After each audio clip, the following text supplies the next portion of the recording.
bem-vindos. Nós estamos aqui reunidos nessa segunda-feira para nós começarmos assim com certa profundidade e seriedade o estudo do nosso livrinho que todo mundo adquiriu e tem ali. De vez em quando nós vamos inserindo uma série de outros conhecimentos que não estão aqui. Então esses outros conhecimentos que não estão aqui, vocês têm folhas aí, né? Anotem. E anote, seria interessante que você fizesse as anotações a mais sobre o próprio livrinho, que daí fica aí, você não perde. Tá? Nós estaríamos hoje no quinto momento, é no quinto degrau ou no quarto? Não, vamos para o quinto. Quinto degrau? Vamos para o quarto.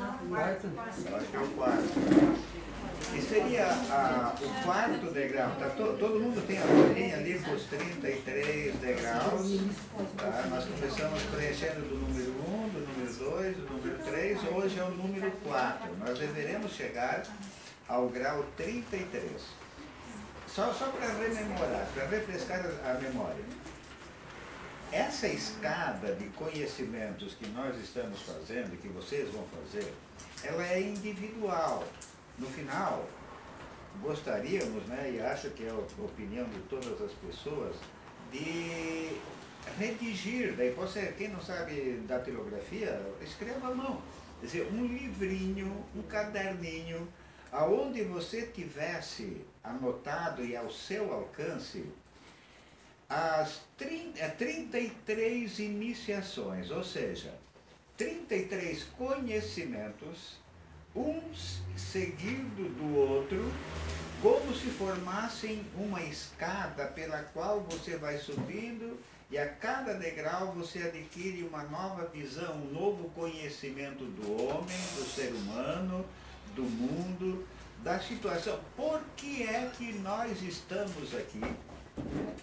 Essa escada teria esse objetivo de deixar bem claro o que é que nós estamos fazendo aqui. Qual é diríamos assim, a missão do ser humano passar por todas essas situações, nuances da vida? E o objetivo final? Será que é só para nós nascermos, nos reproduzirmos, trabalharmos até um período, depois morrermos e as coisas terminam por aí? Claro que não. As pessoas que hoje têm um certo grau de consciência percebem claramente que a vida não poderia se reduzir exclusivamente a esses princípios básicos: nascer, reproduzir, trabalhar, procurar ser honesto e depois se finir, termina tudo.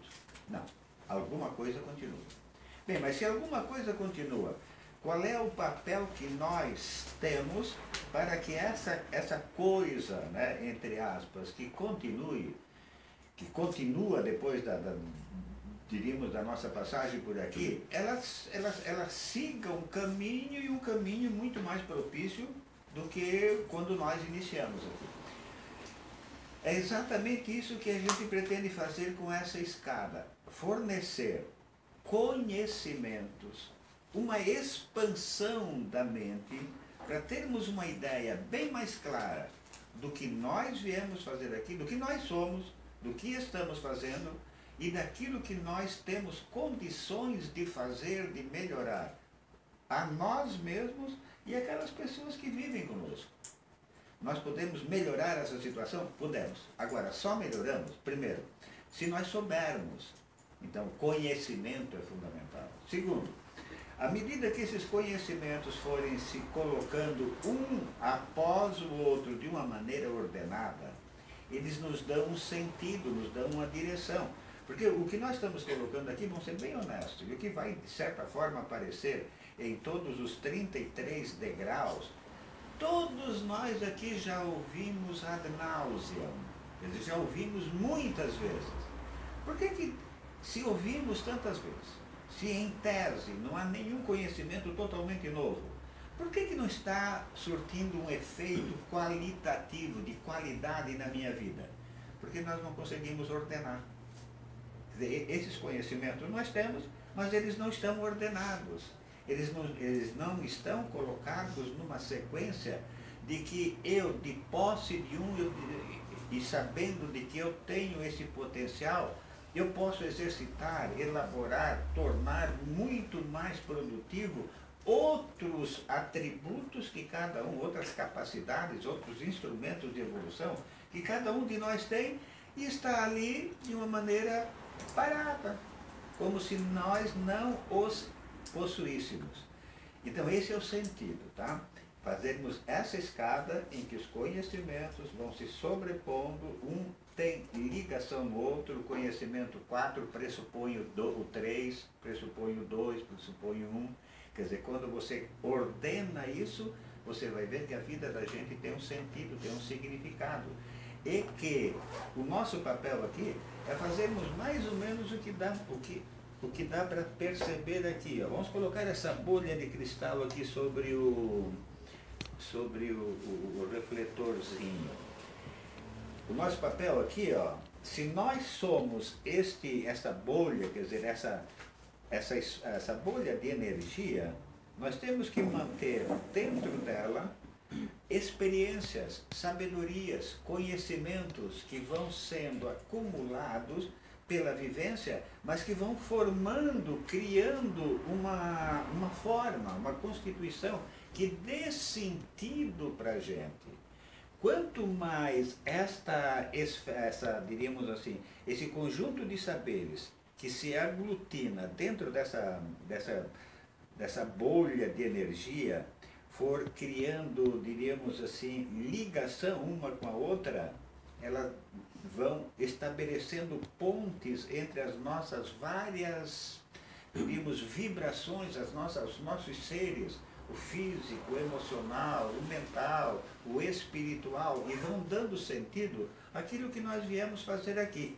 Quando nós estivermos completos, com conhecimentos e sabedoria, essa forma que se cria no interior da bolha terá uma figura luminosa e resplandecente.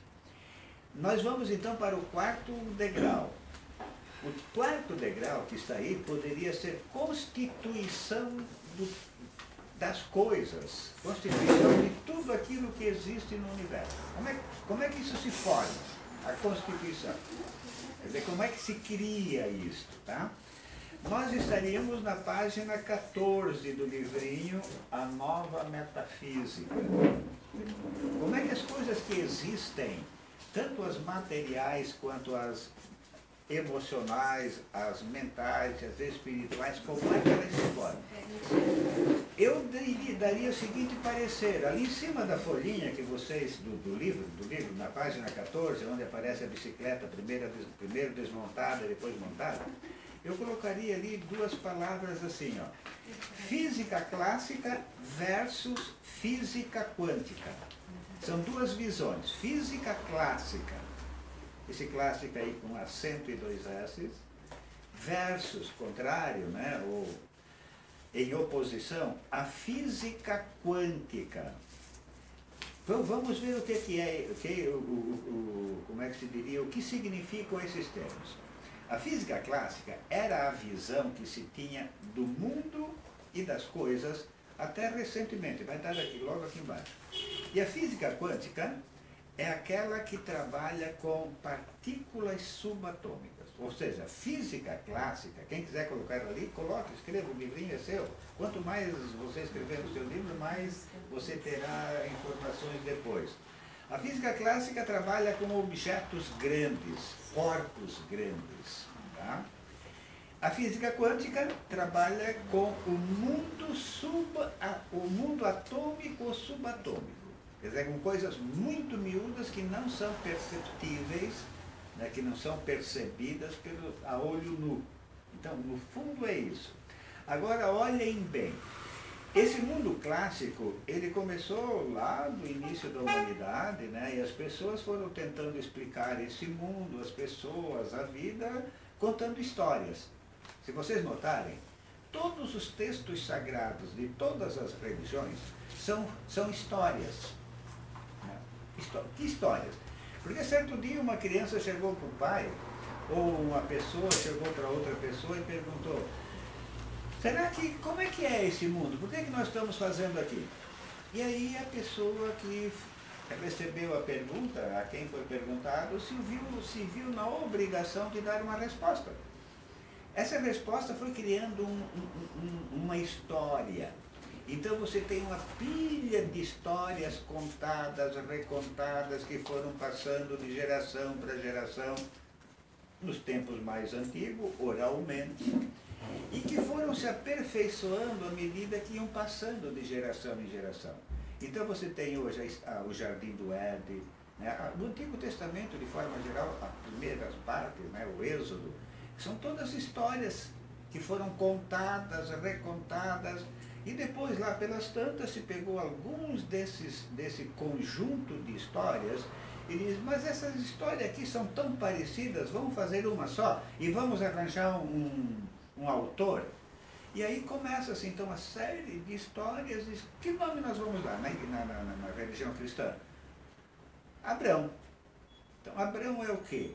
Abrão é um nome que se pegou, se cunhou para um conjunto de histórias que tem um conteúdo moral, educacional, que direciona as pessoas e que se tornaram textos razoavelmente sagrados, ou diríamos assim, espiritualizantes, e que depois foram escritos mais tarde e transmitidos a nós como as escrituras sagradas. Isso não aconteceu só no cristianismo, aconteceu no budismo, em todas as religiões.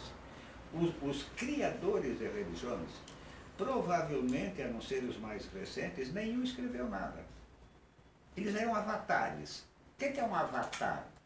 Um avatar é uma pessoa como Buda, como Krishna, como Jesus, como Maomé, como Zaratustra. Por exemplo, os persas. Os persas tiveram um grande pensador, um homem que constituiu uma moral. Quem é? O Zaratustra. Lá na Índia, o pessoal teve um Buda. Aqui naquela região de Israel, o pessoal teve os judeus, Jesus, os árabes, né, os outros, os muçulmanos, tiveram Maomé. Quer dizer, cada raça, não é bem raça, é cada povo, no seu grau evolutivo, aparecia um avatar, uma pessoa que vinha aqui dignificar e dar um sentido para a vida para aquelas pessoas.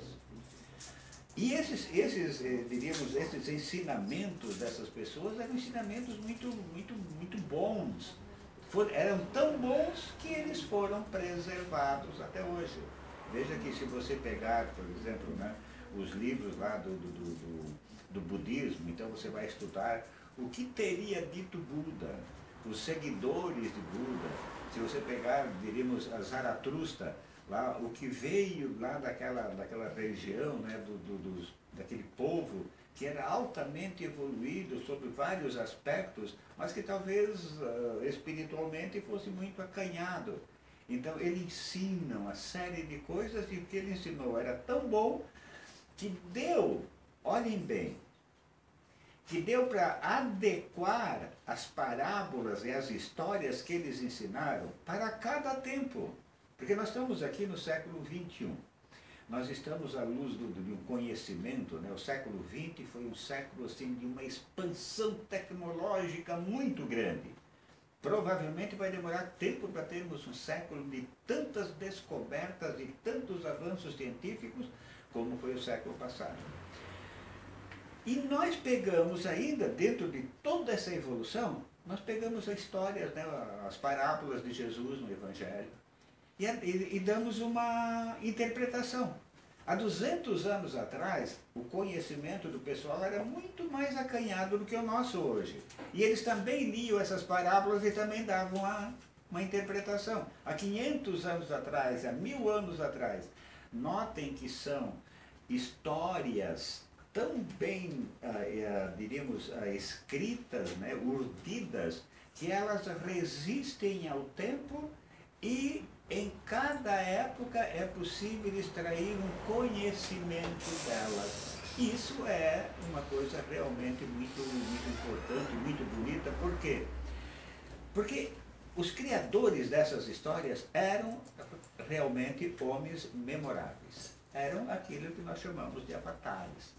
Eram pessoas muito evoluídas para a época em que viveram e que vieram para dar um sentido e uma moral e um caminho para o povo a que eles pertenciam. Olhe bem até o século XX como é que era, diríamos, o reinado da física clássica e como é que era o pensamento dominante. Página 14 ali. Até o século XIX, pensava-se que a natureza, portanto também o homem, seguiam leis exatas e mecânicas em que juntaríamos peças isoladas para formar um todo. Aí pega ali, ó, a bicicleta, põe uma roda lá, uma roda aqui, as várias peças da bicicleta, e a mentalidade até o início do século passado era de que, juntando, você fazia o todo. O pior dessa ideia aqui é que tem aqui agora, ó. O homem, dentro dessa forma de pensar, também não passava de uma máquina viva. Um simples observador do processo da vida que jamais poderia exercer qualquer influência sobre a vida. Se eu fosse vocês, eu faria uns 10 riscos aqui. Ó. Aqui está uma das coisas que é muito importante para nós hoje ainda, né? Como se nós fôssemos o quê? Pessoas que já nascemos feitinho e que já tem um destino prontinho e que de manhã cedo você levanta e diz assim, vamos ver o que é que a vida me reserva para hoje. Por quê? A vida já tem um prato, já tem um cardápio para você se exercitar no dia de hoje. Esse era o pensamento. Na medicina, isso aí. Veja que essa visão aqui da medicina, na medicina, permanece até hoje. O cara dá com o coração meio, diríamos lá, meio bombardeado. Vai lá, troca o coração, ou opera daqui, opera de lá. Quer dizer, a medicina ainda está muito dentro disto aqui. Como se nós, se o corpo humano, fosse um conjunto de peças, de órgãos, que combinados formam uma pessoa sadia. E que quando uma dessas peças avaria, né, se estraga, você vai lá, tira, repõe para uma peça nova. Esse modo de pensar, escrevam ali para vocês ficarem com esse pensamento. Considerava a doença e não o doente. Você dava valor ao quê? À doença, ao estrago. E não ao doente. Isso significa dizer o quê? Que nesta visão, o coração estragou por alguma coisa, ou o rim, ou a garganta, ou o olho, alguma coisa estragou? Estragou porque deveria estragar ou você não soube usar corretamente. Mas como estragou, e você é um conjunto de órgãos ligados um ao outro, tiramos esse que estragou, colocamos um novo e você começa a funcionar direitinho de novo. Isto valoriza o quê? É quase como dizer assim, existe uma doença, um mal que pode atacar os seus olhos, ou seu coração, ou seu fígado. E o doente? O doente foi aquele que teve o azar de deixar que essa praga da doença chegasse nele. O contrário agora, depois dessa ideia, qual é que é? É que existe doente e não doença. Inverteu. Deu para perceber a diferença? Anteriormente se pensava que a doença fosse um ser existente, abstrato, que poderia atacar alguém. E quando atacasse, a pessoa atacada adoeceria.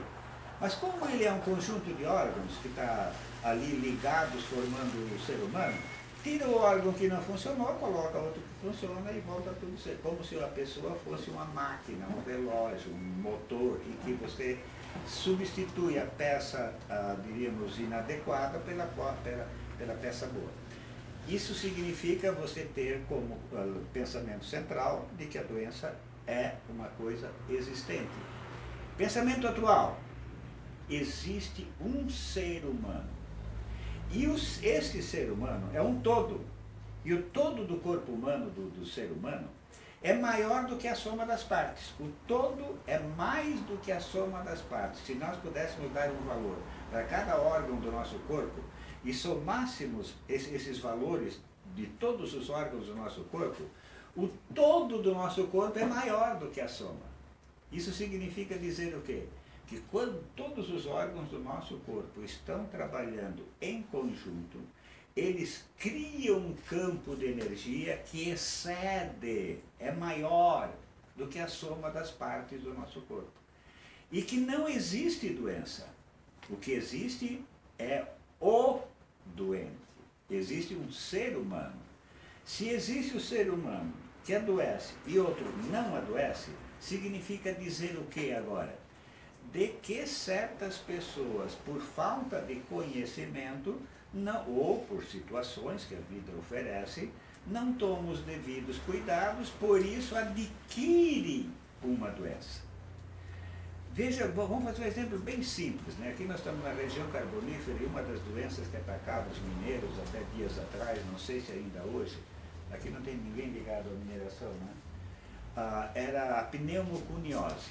A pneumoconiose ataca o pessoal que trabalha nas minas, aquele pó de carvão que é absorvido pelo mineiro, vai se depositar no pulmão e vai endurecendo, se torna quase como uma massa, quer dizer, um cimento, vai endurecendo e as pessoas vão a óbito, né, morrem por não conseguirem respirar. Quem trabalha com argila, com sílica, né, em algumas outras profissões também acontece isso. Interessante que tem uma porção de mineiros que adquiriram essa doença. Será que os mineiros fizeram uma reuniãozinha e disseram assim, olha gente, quem tem propensão para apanhar a tal de doença da pneumoconiose, vem para cá e nós vamos trabalhar na mina? Ou foi a mina que criou a possibilidade deles terem essa doença? Deu para entender? Eles não fizeram uma reunião para saber quem é que tinha propensão para desenvolver a doença. Não, a doença se desenvolveu naqueles que trabalhavam naquela situação. Então, quando um desses mineiros chegava ao médico, o médico diz, olha, o teu caso é grave, é pneumoconiose. Não precisava, o mineiro não precisava nem dizer que trabalhava na mina, porque aquela doença era característica de quem exercia aquele tipo de atividade. Aí começou-se a perceber o quê? Foi o começo de uma revolução que está baseada nisso que nós estamos vendo aqui, de que existe doente e não doença. Doença não é um ser que ataca alguém. O ser humano é que, por falta de conhecimento, de informações, eles se torna, diríamos, propício a adquirir algum tipo de mal-estar, porque o ambiente pode propiciar certas situações, mas é o doente, é o todo, não é a doença como absoluto. Vamos à frente aqui para nós vermos. Sem possibilidade, onde é que nós estamos? Sem possibilidade de atuação, cabia a ele, o ser humano, seguir o fluxo predeterminado. Essa ideia chamada reducionista, coloque aqui de lado, escreva assim, da física clássica, né? Reinou até que surgisse outra no final do século XIX. Aí a senhora ideia pegou sua malinha e pé na estrada. Não é bem verdade isso aqui não, a autora está sendo muito condescendente. Essa ideia antiga aqui está muito resistente ainda hoje, né? A comunidade científica lança conceitos que vão modificando a forma de pensar. Veja lá, a partir do século XIX, 1800, né? Final de 1800, começou-se a divisão do átomo, o estudo, a psicologia se transforma numa ciência à parte. Até essa época não havia a faculdade de psicologia. Existia a faculdade de filosofia e psicologia era como se fosse um adendo. A psicologia estava dentro da filosofia. A teoria da evolução das espécies e mais uma série de outros avanços que foram quem quebrou o gelo lá. Tudo isso abala as estruturas antigas. Nasce o século XX sob o signo da transformação. Primeiro, o átomo, que anteriormente se dizia indivisível, está dividido. O inconsciente é maior do que o consciente. Querem colocar ali, coloquem assim, inconsciente, 90%. Consciente, 10%. Só para vocês terem uma ideia. O nosso inconsciente é muito maior, é 90% da nossa capacidade de pensamento. A energia é a outra ponta da matéria. Aqui está uma coisa muito bem, nós vamos ver logo em seguidinha aqui já. como matéria e energia são a mesma coisa, simplesmente em estados vibracionais diferentes. Saber que tudo é energia em diferentes níveis abriu um caminho novo. Tudo é energia em níveis diferentes. Fale e me diz. Olhe bem a explicação aqui agora, que essa aqui é muito boazinha, tá? Ela faz todos os desenhozinhos, né? Pense num grãozinho de areia andando em cima de uma linha traçada no chão. A linha mede 1 metro, está ali o desenhozinho, né? O grãozinho de areia tem 1 metro para percorrer e o tempo que ele pode gastar é 1 segundo. Agora pega essa linha reta ali embaixo, olha, e enche de curva. Faça um zigue-zague ali, ó. E põe o grãozinho agora para andar ali. Então o grãozinho vai ficar subindo e descendo muito tempo. O comprimento é 1 metro. E o tempo que ele tem para fazer isso é 1 segundo. Olha, não sei se vocês estão notando a diferença. Agora vamos até lá no fundo, depois nós voltamos aqui para fazer um desenhozinho, um desenho que nós vamos fazer agora. Nosso jovem grão andou mais pela linha sinuosa, maior distância percorrida. Segundo, andou mais depressa também, no mesmo espaço de tempo. Virando a página. Agora substitua o grão de areia por uma carga energética. Você não esqueceu que matéria é formada de energia, né? E pense que, quanto mais o grão subir e descer andando acima e abaixo da linha, maior é o trabalho dele, certo? Ficou assim. Olha ali. Quanto maior for o número de oscilações, sobe e desce, quanto maior for o trabalho, maior será a energia posta em jogo. Aqui no outro lado. Agora você só pare um pouquinho aqui em cima disso e imagine o seguinte agora. Imagine que o Mi, ali pega aquela figura ali da página 16 no alto, lá cheia de curvinha, né? Imagine que a distância é 1 metro, o tempo que se tem é 1 segundo. Mas que são tantos os sobes e desces ali, ó, que uma linha daquela fica em cima da outra. Faça o caneta, o livro de vocês ali. De tal forma que é tantas assim, ó, que uma está grudada na outra. Se uma linhazinha de sobe e desce estiver grudadinha na outra, o que é que você tem agora? Você tem agora uma, como se diria assim, uma vibração que você não consegue medir. A vibração que você não consegue medir, se aumentar, ela vai ficar como se fosse um borrão só. Porque uma é tão rápida que está em cima da outra. Você teria o que agora? Dou um queijo.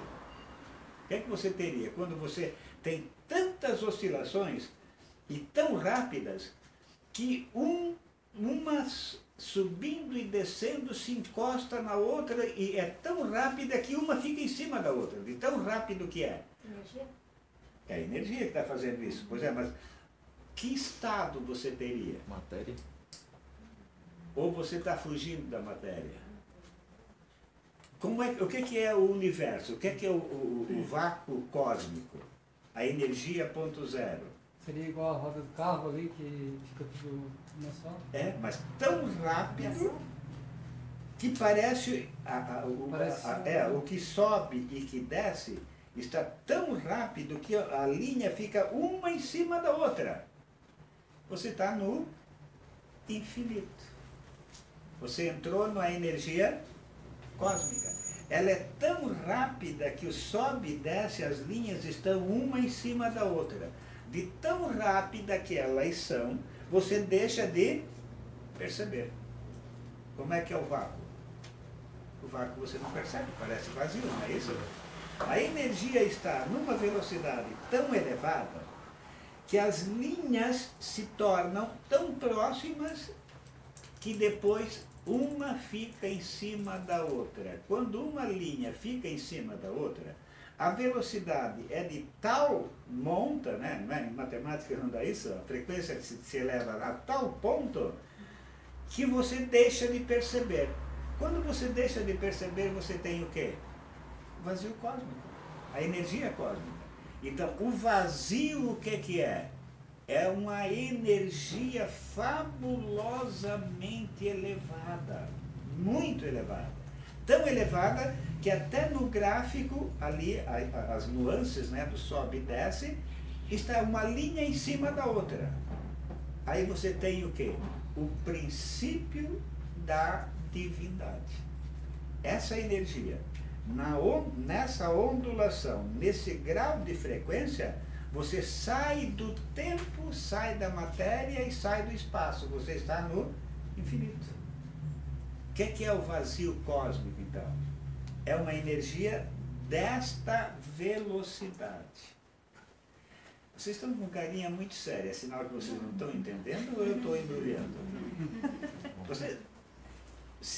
Vamos fazer de lado ali, então. Você pega ali a sua caneta, pega de ladinho assim, ó, e começa assim, bem longe uma da outra, depois vai se tornando bem pertinho uma da outra, até que uma está em cima da outra e você vai ver que vai dar uma reta final. Você está passando por várias frequências. No final vai ser uma reta. Por quê? Porque a vibração vai aumentando muito, muito, muito. E à medida que vai aumentando a vibração, vai aumentando esses morrinhos aqui, né? Esse sobe e desce. A tal ponto que uma vibração é tão rápida que está em cima da outra, que nós poderíamos, diríamos assim, fazer um desenho, dar uma ideia no gráfico de uma linha reta. Então você tem a energia em altíssima vibração, de tão rápido você não percebe mais o movimento. Quando você não percebe o movimento, você tem o quê? O vazio cósmico, a energia universal. Essa energia que nós estamos aqui tentando, de uma maneira bem simplificada, entender, é a energia ponto zero, ou seja, a energia divina, a energia que constitui todas as coisas que existem no mundo. E todas as coisas que existem são feitas por ela, estão dentro dela. Não sei se eu me fiz entender. Tudo que existe é feito de energia. Tá? Alguém tem dúvida disso? Não. Então, energia. A energia, ela pode se apresentar como um grãozinho de matéria, um fóton, né, um elétron, ou ela pode se apresentar como uma onda. Uma onda onde? Aonde? No mar do vácuo, do vazio. Né? Essa onda pode ser tão rápida que as oscilações dela, uma está em cima da outra, que poderia ser apresentado por uma reta ou por um borrão, assim, ó, aqui, ligando todas. Então você tem uma energia tão elevada que deixa de ser percebida, você não percebe mais. Por quê? Porque na página 17 está ali, os nossos olhos só entendem algumas delas, que não são tão rápidas assim. A ideia que eu queria que ficasse aqui, ó. Vocês ponham ali de lado, você escreva da maneira que você entendeu. A energia cósmica é uma energia tão rápida que nós não conseguimos percebê-la. A energia cósmica, a energia divina, ou a energia ponto zero, ou esse mar de energia que nós falamos que é o vácuo, né? É uma energia tão rápida e numa intensidade tão alta que nós simplesmente não conseguimos percebê-la. Que é o que enche isso que nós chamamos de vácuo, de vazio. Vamos continuando ali, porque depois nós vamos ter que voltar a esse assunto ali.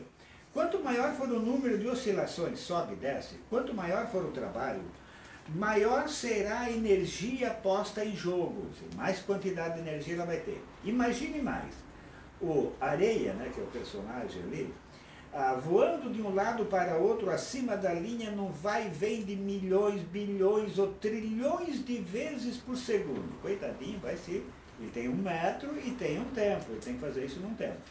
Ficou tudo mais rápido. A esse movimento que foi ficando muito rápido, chamamos de vibração, aquelas oscilações ali. Tudo está vibrando, oscilando ou se movimentando no universo em diferentes velocidades. Aqui eu pediria que vocês fizessem 900 riscos ali. Ó. Tudo está vibrando, ou oscilando, ou se movimentando no universo. Tá? Não tem nada parado. Tudo é movimento. Se a nossa vida ela é feita de energia também, quer dizer, a nossa vida também está continuamente se movimentando. E aí nós não podemos reclamar. Como é que vai ser o dia de amanhã? Não sei, mas vai ser totalmente diferente do que foi hoje. Se eu aprender as lições de hoje, eu terei mais capacidade de desenvolver os movimentos que a vida me apresentará amanhã. Mas amanhã vai ser... E assim sucessivamente, né? Nas pedras, a vibração é mais lenta, dá para ver a pedra. Que as ondas de energia, elas granulam. Uma onda de energia pode se apresentar sob duas formas, né? Um grãozinho de areia, chamado de elétron, de fóton, ou uma onda, uma nuvenzinha vibrando no ar. Quando ela vai ficando bem lenta e ela é observada por alguém, ela se materializa ali. Ó. Então a pedra é feita de átomos, tá ali? É uma vibração bem lenta. Eu vejo a cadeira, o nosso corpo, aqui o anjo, a máquina filmadora. Nos gases, a vibração é mais rápida, não é visível como a pedra. Alguém já viu quando na cozinha, né? É uma desgraça, mas às vezes acontece do gás vazar. Alguém já viu o gás no ar? Não, você sente o cheiro. Você sente o cheiro, o gás você não vê. O gás não se vê mesmo. Uma nuvem. Alguma coisa. É que tem, aqui vai falar que tem O gás se enxerga. mas tem, a Sandra pode ter razão. Espera um pouquinho aqui que já vem. Nos gases a vibração é mais rápida, por isso não é visível como a pedra. Outras mais rápidas chamamos de som. Mais rápidas ainda chamamos de calor. O calor esquenta a pedra. Você já andou descalço em dia muito quente? Passamos a combinar as vibrações agora. Vamos mostrar uma escala para facilitar a compreensão. Começa aqui de baixo agora, de novo de baixo. O mais baixo, as mais lentas são os sólidos, a pedra, a cadeira, o nosso corpo, né? De 16 a 30 mil sobe e desce lá, ó, por segundo. É o som. Vocês estão me ouvindo? Quer dizer, a onda que eu faço aqui diríamos pelas minhas cordas vocais, que se espalham no ar, elas estão entre 16 e 30 mil sobe e desce ali por segundo. Agora, olha, a eletricidade, milhões por segundo. Ela é tão rápida a eletricidade que a gente não consegue. O calor, aqui embaixo a eletricidade, milhões. Agora, calor, bilhões de sobe e desces por segundo. Então, é lógico, o calor é muito mais rápido. A luz ali né, que dá cor. As que são mais rápidas são ultravioletas. Lá em cima, que a gente, depois do violeta, a gente não vê mais. É só pegar o arco-íris. Tem o vermelho aqui embaixo, depois o laranja, o amarelo, e lá em cima o violeta. O vermelho é o mais lento. O ultravioleta nós não vemos, e nem o infravermelho. Quer dizer, os mais lentos do que o vermelho nós não percebemos. E nem os mais rápidos. Alguém já viu, todo mundo fala, olha, cuidado das 11 às 3 da tarde com os raios ultravioleta nesse período, não sei o que, não sei o que. Ninguém vê, a gente apenas percebe.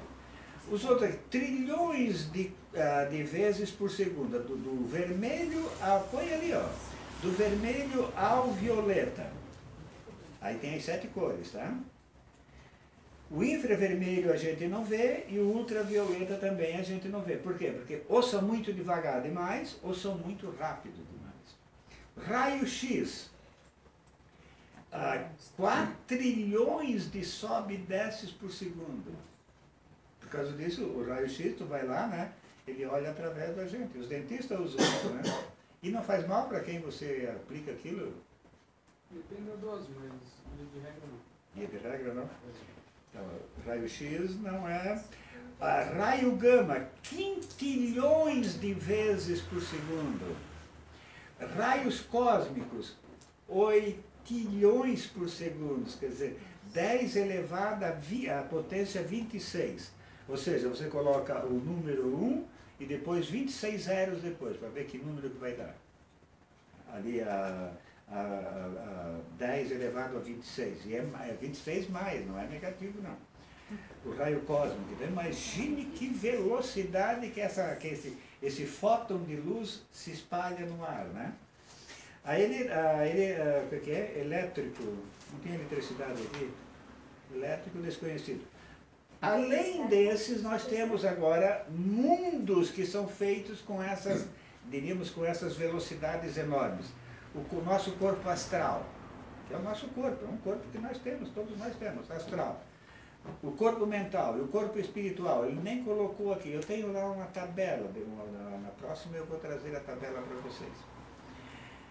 E você tem todas, Léo, quer dizer, nós temos todas estas, tudo isso está em nós. Você tem tudo, mas será que você percebe tudo? Vire a página. Os humanos são assim, ó, tem tudo, mas nem todos percebem que possuem tudo.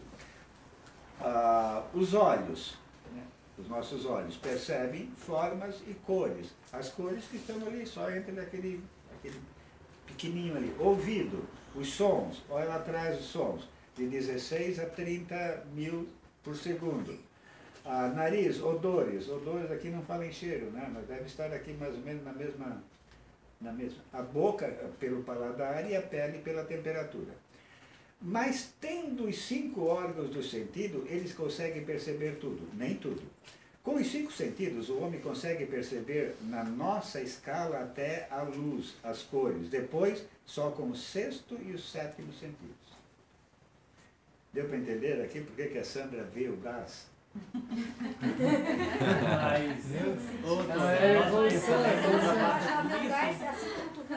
O nosso pensamento ultrapassa tudo isso. Sim, vamos chegar lá. Sexto sentido, a mediunidade, a paranormalidade, a percepção extrasensorial, ou qualquer outro nome que se dê, né? É aquilo que se chama a utilização de você ter uma capacidade de percepção maior do que aquelas que estão indicadas aqui dos 5 sentidos. Tem pessoas que têm isso? Todas as pessoas têm.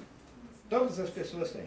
O que varia de uma pessoa para outra é o grau, vamos dizer, uma escala de 0 a 10. Algumas pessoas, todas as pessoas têm, ninguém é zero. Então, todo mundo tem uma capacidade de percepção extrasensorial, ou paranormalidade, ou mediunidade, ou sensibilidade. Uns têm grau 1, outros 3, outros 7, outros 9, outros 10. É claro que a pessoa que chega, isso acontece com a maioria das pessoas, numa sala onde está havendo discussões, assim, ou houve discussões, brigas, palavrão, uma série de coisas assim que geram energia negativa. Tem uma série de pessoas, praticamente todas. E você chega e você fica meio arrepiado, você se sente mal, você não está bem. É uma capacidade extrasensorial. É a percepção da qualidade, da vibração daquela energia do local. Você capta aquilo. Ou então quando você chega e vai comprar ou vender, ou vai conversar com alguém ou se entender com alguém, e você chega na frente da pessoa, você olha para a pessoa, é questão de fração de segundo, você sabe, ele não vai dar nada. Vi na hora errada. Essa percepção de que o outro não está de acordo, não está a seu alcance, você percebe que não encaixou. Como se diz, né, na juventude, não deu química. A capacidade de você perceber... Como é que é? Não rolou. Não rolou. A capacidade de você perceber isso é uma capacidade que excede os 5 sentidos. Não é um sentido. É o seu todo que capta isso. Então, o 6º sentido é uma coisa muito comum. Todos temos, o que varia de uma pessoa para outra é a gradação, é a intensidade disso. 7º sentido a intuição. Isso não é coisa de religião, isso é coisa do ser humano. Não é a religião, a seita religiosa que tem percepção extrasensorial. É o ser, é o homem. Não é a seita religiosa que tem intuição, é a pessoa humana. Por que se faz essa conotação com religião? Porque, via de regra, quem trata disso assim, ou mais a miúdo são as correntes religiosas, né, as filosóficas, e assim por diante. Então, parece assim que ficou meio conotado. Mas o que eu gostaria que você anotasse ali é o seguinte, e anote para você ter bem claro isso. Não existe religião, nem filosofia, nem, diríamos assim, pessoas ou locais que aumente o seu grau de sensibilidade. Não tem isso. Sabe, se você for lá naquela religião, lá naquela igreja, você vai chegar lá e vai acontecer isso, vai acontecer aquilo, com você. Querido, não é isto. Nenhum ritual tem valor algum. A maioria, diríamos, das religiões e das crenças religiosas, elas têm um cerimonial muito grande, né? Você chega lá e faz gestos para cá, reza isso, provoca aquilo, faz uma série, isso é chamado de cerimonial, né? O cerimonial, ele em si tem algum valor? Não, ele não tem valor absolutamente nenhum. Quem é que dá sentido para o cerimonial? Cada uma das pessoas que está lá. Quando você vai, por exemplo, hoje em dia tem aproximadamente 400 tipos de terapias diferentes, pelo menos com nomes. Cada uma delas segue, a grosso modo, assim, uma determinada forma de fazer as coisas, né? Desde aquela senhora gordinha que morava lá no bairro da gente, que benzia de carne rasgada e nervo torto. Você lembra disso? Todo mundo passou por isso, né? Chegava lá, uma senhora rezava o Pai Nosso, o Creio dos Pais, pegava um copinho com água benta, né, um raminho, e falava lá, ia rezando e jogando a água. E cure aí a carne rasgada e o nervo torto. É um cerimonial? É. Fazia bem? Fazia bem ou não fazia bem? Fazia bem.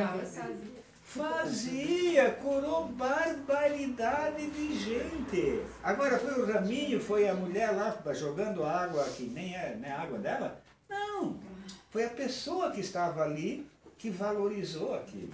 Então, é uma terapia isso? Claro que é. Benzer de doença do macaco, mais ou menos semelhantes a essa. Curou quanta gente? Tem a criança que estava com a doença do macaco, não sabia, mas a mãe sabia. Os familiares, aquele conjunto de pessoas que criavam a energia egrégora que podia adoecer ou curar a criança. É uma terapia? É. Esse conjunto de terapias assim populares hoje se chama de xamanismo. O que é o xamanismo? Até dias atrás, eu pessoalmente entendia xamanismo como se fosse a prática dessas formas de curar dos índios. Atualmente a palavra se expandiu e parece que o sentido atual de xamanismo é toda a prática de terapia, né, não convencional, não aquela que se faz nos consultórios médicos, visando restabelecer a saúde das pessoas. Então o xamanismo seria muito mais amplo. Desses 400 tipos de terapias, qual é a melhor? Não tem melhor e nem pior. A mulher que benze lá de carne rasgada no nervo torto, que benze a criança que está com a doença do macaco, ela está praticando uma terapia. E funciona. Mas por que funciona? O exemplo está na Bíblia. O exemplo está lá naquela parábola que Jesus contou, né?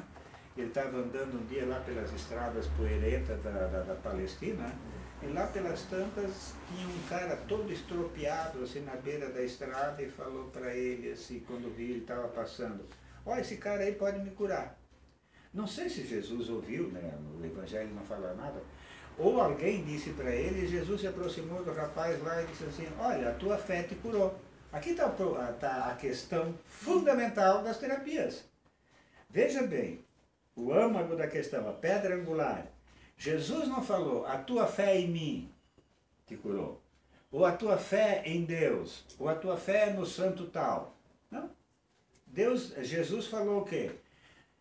A tua fé te curou. Em outras palavras, tu tens um motor capaz de produzir a tua saúde ou a tua doença. Aperta o botão certo. Toda cura é uma autocura. Toda cura é uma autocura. Não erra o botão.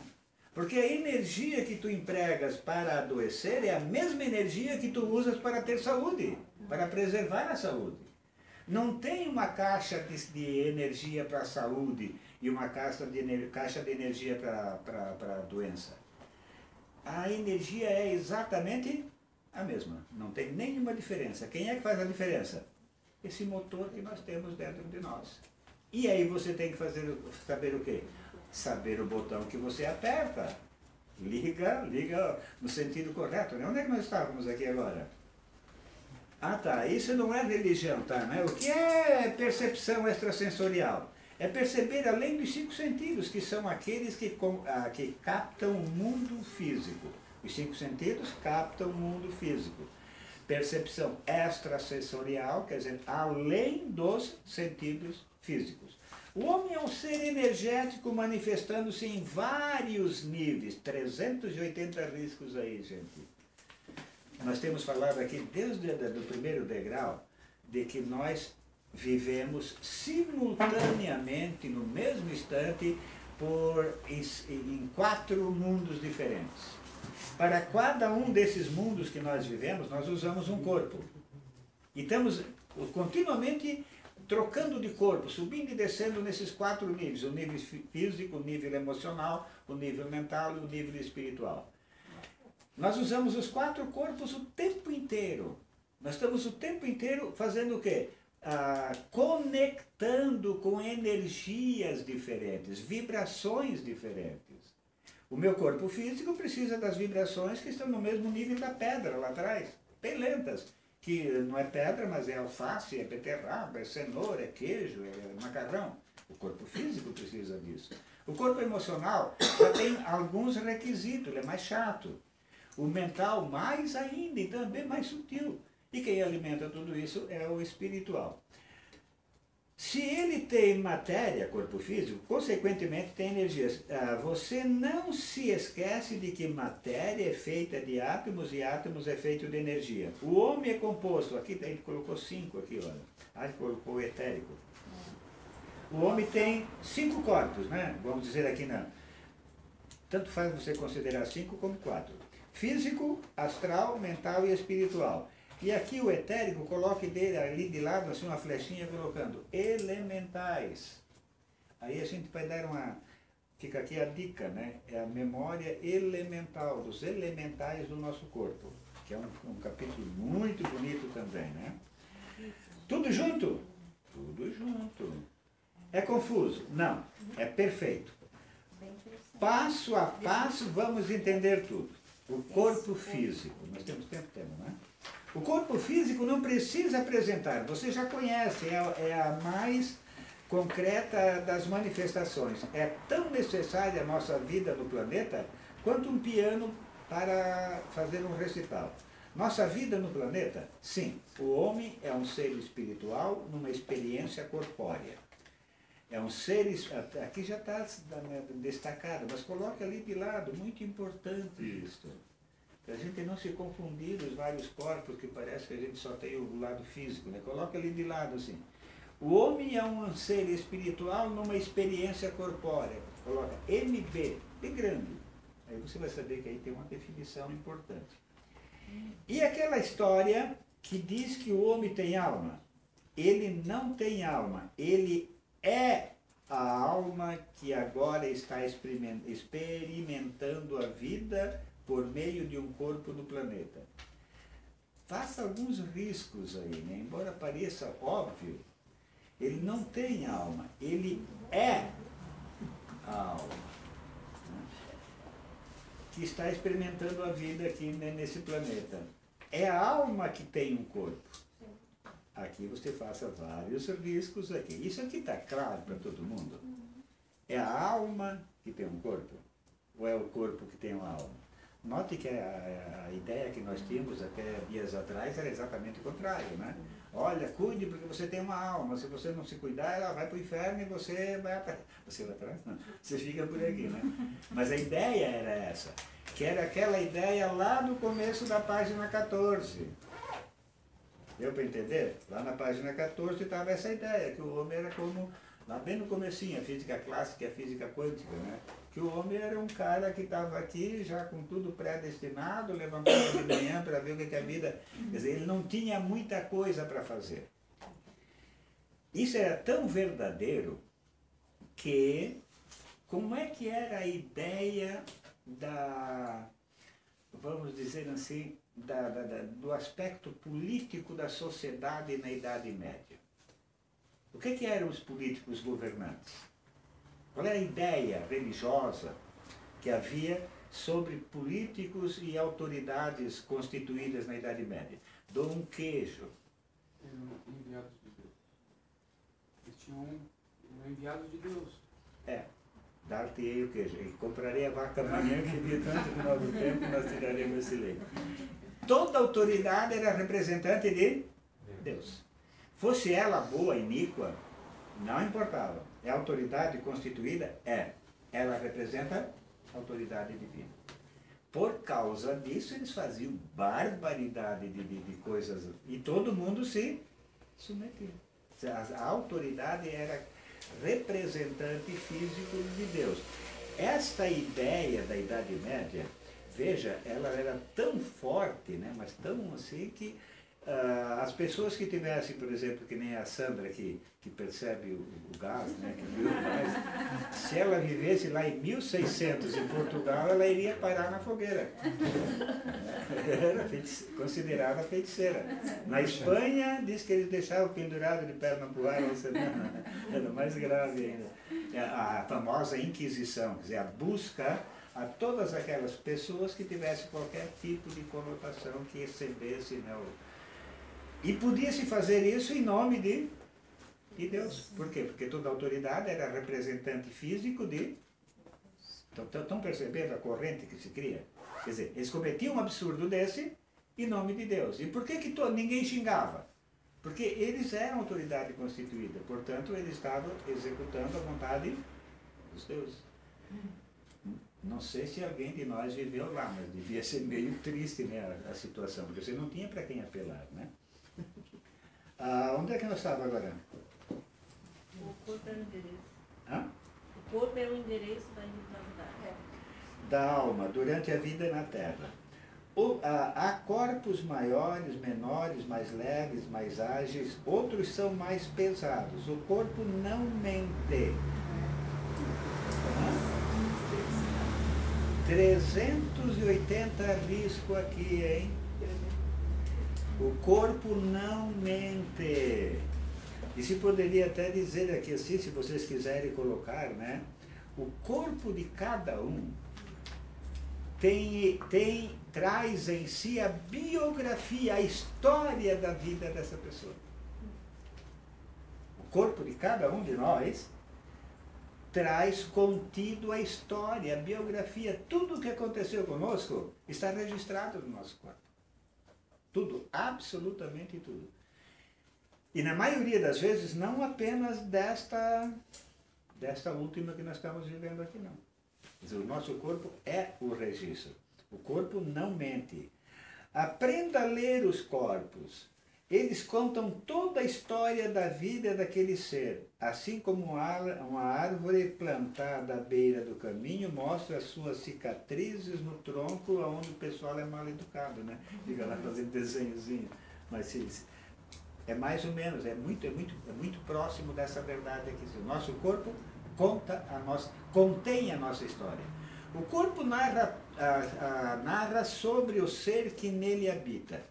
Se é higiênico, se é cuidadoso consigo, se cuida da alimentação, se gosta de esportes. O corpo é um mapa que pode ser lido por qualquer pessoa treinada. Tudo é revelado porque suas experiências vividas vão esculpindo-o, assim como o artista faz com o cinzel na pedra. Eu tenho um amigo espiritual que fala sobre leitura de corpos. Corpo torto, mente torta. Amigo espiritual, por quê? Ele não tem corpo? Ele não tem corpo físico. Ele vive numa dimensão extrafísica. O corpo físico existe apenas na realidade corporal em tempo e espaço tridimensional, acabando-se com a morte. Tempo e espaço tridimensional, o que é isso? É o tempo e o espaço como você conhece nessa dimensão. Tridimensional, todo mundo já sabe isso aí, né? Você pega o que é uma foto 3D? Se você olhar para aquele quadro lá, todos os quadros que nós temos aqui, né, tem largura e altura, né? O comprimento e largura. A terceira dimensão é profundidade. Por exemplo, aquela lá, isso é. Essa capa aí é tridimensional, ela, da maçonaria. Aquela que dá profundidade. Nós temos aqui alguns quadros. Depois, quem quiser dar uma olhada nesse ali, tem uma Nossa Senhora lá dentro também. É o corpo. Nós estamos aqui, ó, dá para perceber a altura da sala, a largura da sala e a profundidade da sala. Isso aqui é tridimensional. Tem hoje técnicas de fazer isso e nós estamos 2 anos atrás e não conseguimos fazer ainda. Porque pode olhar ali, essa aí é feita na China. Todas as fotos 3D que nós temos aqui são feitas na China. O corpo físico existe apenas na realidade corporal em tempo e espaço tridimensional, acabando-se com a morte. Como mais? Tempo é tempo. Ontem foi ontem, tá? Onde é que está aqui agora? É aí mesmo. 22? Vamos parar aqui na 22, vamos, porque depois aqui nós vamos entrar em tempo. É um outro degrau. Um outro tempo. É um outro tempo. Deixa o livrinho ali de lado.